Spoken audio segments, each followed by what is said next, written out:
Alright, so today's episode is all about diving into the captivating experience of exploring Yangon, Myanmar. Let me tell you, this city is brimming with fascinating history, vibrant culture, and incredible architecture. Picture this.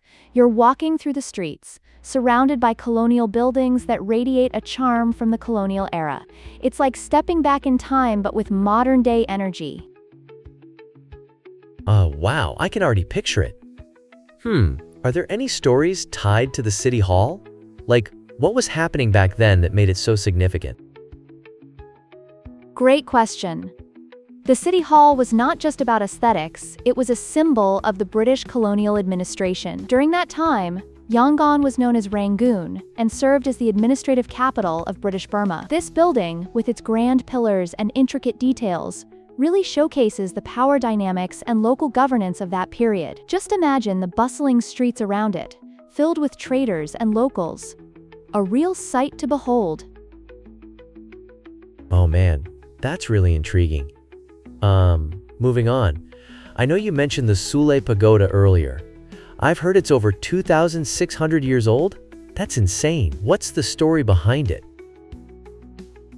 Absolutely. Sule Pagoda is a marvel.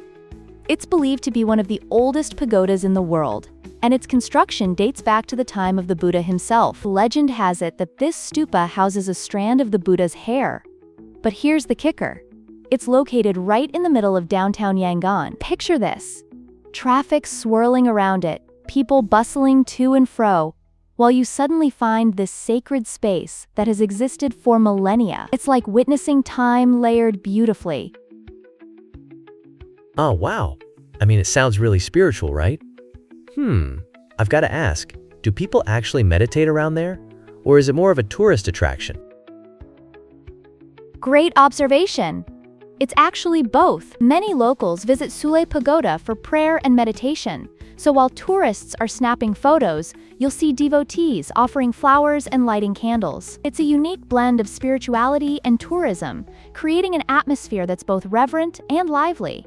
And let's not forget the nearby local neighborhoods. Talk about a mosaic of cultures. Oh, definitely. Speaking of colorful, I want to hear more about the markets there. You mentioned Bogyoke Aung San Market. What makes it so special? Bogyoke Aung San Market. It's a treasure trove. Picture this. Hundreds of stalls selling everything from traditional handicrafts to vibrant textiles and delicious snacks. The market itself has a colonial vibe with its unique architecture. It's one of those places where you can get lost for hours. You can barter for beautiful jewelry, find handcrafted souvenirs, and try local street food that'll make your taste buds dance. Wait. I can totally picture myself haggling for souvenirs. Did you have any epic purchases or funny haggling encounters when you visited? Oh, for sure. I still remember haggling for this stunning hand-woven shawl. The vendor was giving me a run for my money.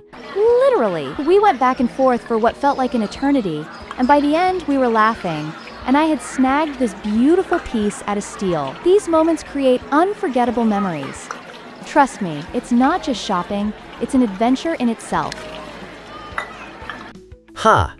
That sounds like so much fun. So where do we go next during this incredible tour? After the market, we take a tranquil stroll around Kandawgyi Lake. This artificial lake is perfect for sunset views, and it's a great spot to catch your breath. You'll see the gorgeous Kandawgyi Palace reflected in the water, and it feels like you've stepped into a fairy tale. But wait until you learn about the shrine to Upagat, the protective bodhisattva. Talk about stories layered in spirituality. Wow, a shrine? What's a bodhisattva exactly? Is that kind of like a superhero in Buddhism? In a way, yes. A bodhisattva is someone who has attained enlightenment but delays it to help others achieve it as well. Upagat represents protection and compassion, a great symbol to encounter while wandering. The whole experience is surreal, beautifully complementing our grand exploration of culture and spirituality. This sounds so surreal. And then there's the Kandawgyi Buddha and the iconic Shwedagon Pagoda, right? I'm losing track here. How can we possibly see all of this in one day?